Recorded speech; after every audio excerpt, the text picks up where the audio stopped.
everybody? Your boy DJ Cashy is back exclusively to PWFEmpire.com, which is now, this is going to be called the NXT Rundown. We had the United Kingdom Championship match on the line. We had two tag team matches that featured a little bit of women's division. And also, we now know the faction name for Cole, Fish, and O'Reilly. And they are known as CFO, which I'm going to get into that and everything else to happen tonight on NXT Rundown. Of course, we kicked off NXT tonight with Mauro Ranallo, Nigel McGuinness, and Percy Watson, who needs to get his butt off that commentary table. But the first match we had tonight was the tag team match featuring Ruby Riott and a mystery partner of her choosing, taking on the iconic duo Payton, Royce, and Billie Kay. Now, the match at first really starts off like a handicap match at first, so I'm glad they didn't go the usual Ruby Riott's got to find a partner route, which she wasn't able to. So at first it was a handicap match, and Ruby Riott's pretty much getting her ass handed to her 9 out of 10 times in this match. But then all of a sudden, Nikki Cross out of nowhere, who has been playing her role in Sanity very, very well, I think. And she just all of a sudden is just watching the match from the outside. And then she's like, do I want to get involved? Do I want to get in the match? And then all of a sudden, when Ruby Riott's in the corner, Nikki Cross gets up on the apron and the Full Sail crowd goes bananas. Like, they go crazy, and rightfully so. All of a sudden, Nikki Cross tagged herself in, and Nikki Cross, literally, people just started cleaning house on Billie Kay and Royce, and I thought this was fantastically booked. Now, here's the thing. I actually, like I said, you guys know I like Nikki Cross because I actually think she's the best out of all the Sanity members. No offense to the rest of the dudes, but she just really brings home that, craziness to that group, which always needs. And I thought this was perfectly fine because Nikki Cross really isn't a face, but she's not really a heel because she's just insane. So it's believable that she would just want to beat up somebody just for the sake of beating up, not necessarily she's not bound to face and heel alignments, which is what it is I really like about her. Oh, and real quick, kudos to NXT for adding that new female official from the Mae Young Classic. I'm trying to remember her, and I think her name is Jessica Carr. You can definitely tell she still has some work to do, but I just hope people are not too criticized of her. And I really like I really hope that she's going to be added to, just the NXT women's matches to really bring home that presence of the women's division. So, yeah, I thought this was all overall great. Up next, we're at the WWE PC, the Performance Center, with Johnny Gargano getting interviewed. And again, I just like the fact that they're interviewing superstars like they're about to go in a boxing match with their phones and their microphones out. We all of a sudden see Riddick Moss and Tito Sabatelli, who have been kicked off NXT TV for a while. And I like the comeback live from Johnny Gargano. I'm glad you watched my TakeOver match, watching it from the couch. But yeah, this pretty much just sets up what we get up next, which I'm about to talk about in the Johnny Gargano, who went one-on-one with Riddick Moss.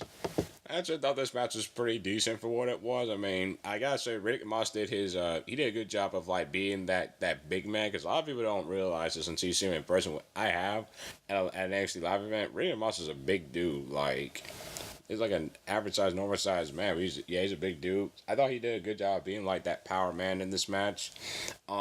This was a pretty telegraphed one, but what I liked about this match was when Johnny Gargano went for his finisher submission, the Gargano escape.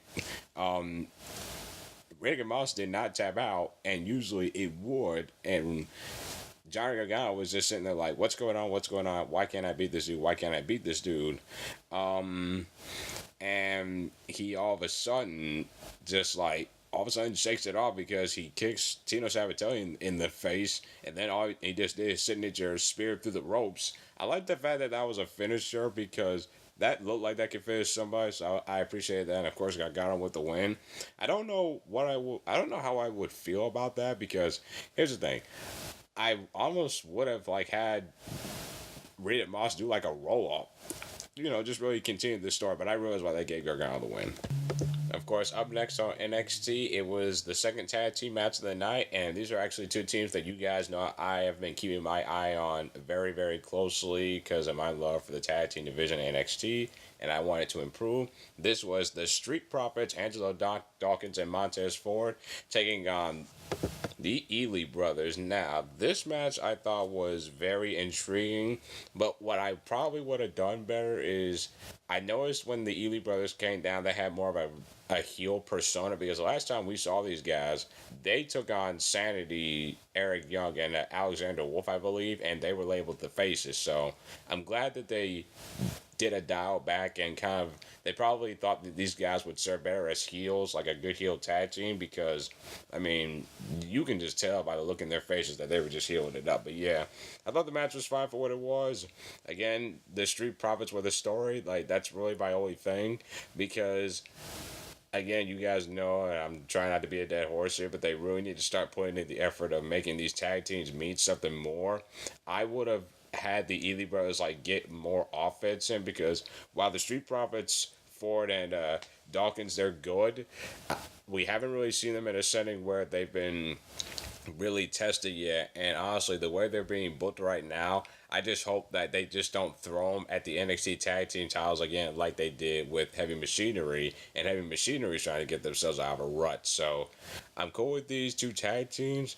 I just need to see more from the Elite Brothers, but they definitely showed me something tonight. But excellent win for the Street Profits, and real quick, shout out to them because these guys right now, if you go to their WWE shop, have a cup for sale. And people are actually buying it, and it was Red Cup Mania with people holding up their cell phones with a picture of a red cup.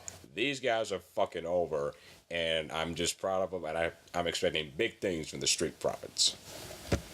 And of course, we do get a recap from last week's Asuka farewell, which we now know that she's going to Monday Night Raw, poor SmackDown. But yeah, just a bit of a recap from an emotional night with Asuka leaving NXT. Of course, before we talk about the main event, we did get a little bit of an update on one Aleister Black who will speak for the first time since Full Sail. Keep in mind, people, this is Aleister Black talking for the first time since his debut, when he debuted back at NXT TakeOver Orlando, which was in April. So it's going to be interesting to see. Main event time on NXT, it was the United Kingdom Championship on the line as the Bruiserweight Pete Dunne defended against the last man of Scotland, WolfGang. This was a very hard-hitting, very technical match that we got between Pete Dunne and WolfGang. I got to take a good gander at WolfGang when they did the, I think it was like the 2-day UK special that they did when they were live in Liverpool, I think it was. But yeah, I got to see what he was all about, and I liked him then, and I still like him now. But I will say, though, like, again, I'm going to beat it like a dead horse. They need to establish if the UK guys are part of NXT, because again, this UK stuff happened in January. We're now in September, and nothing has become of these guys. Like, they're pretty much just roaming around the NXT roster. Like, if they really want to establish the UK guys, the thing about it is, these UK championship matches are very, very good, but it's like it's not its own division. I just want, if it's too much to ask, I just want clarity, because you can't keep putting these on these type of matches, but yet we rarely see these guys. I just want all of them to get enough recognition. Like, just establish if the UK Championship is part of the NXT brand or if it's part of the UK scene. Just establish it. Like, I just want an explanation for that. But yeah, this match I thought was very good. This is Pete Dunne's first TV appearance in a singles match since that one match back in May. But yeah, I thought this was a very good match, and I really love Mauro Ranallo and Nigel McGuinness actually calling the match, where the technical aspect of it, like just the Pete Dunne pulling at the fingers. I like the way that they called that they're already dislocating his fingers to hurt the man. But of course, Pete Dunne, he retained, and then afterwards, the story was, of course, it was CFO, Coldfish, and O'Reilly, which I'm so questioning the name because that is so freaking generic. Like, that is up there with PCB, Paige, Becky, and Charlotte. Like, seriously. I mean, but anyway. And they just beat down WolfGang. And the UK guys, Trent Seven and Tyler Bate. Now, what was interesting about this is we're going to be in NXT TakeOver Houston, which is going to be Survivor Series time. I wouldn't mind seeing a 6-man tag on that show. I think that would be a great way to introduce Adam Cole, Fish, and O'Reilly, because I just wouldn't put Adam Cole and and Red Dragon in the championship scene just yet. You really need to get these guys like going, because right now all they're doing is just attacking. So yeah, they really got to establish. And honestly, I'd be fine with the UK faction versus the CFO faction. I think that could be very fun. Overall thoughts on NXT tonight: really fun wrestling. Not really much development from the champions, because we did not see them other than the UK champion, but you don't need to have the champions on every single week. So yeah, solid episode of NXT tonight. Alright guys, that is it from me, exclusively to PWFEmpire.com. I am DJ Cass, and I will see you around next week. Later days.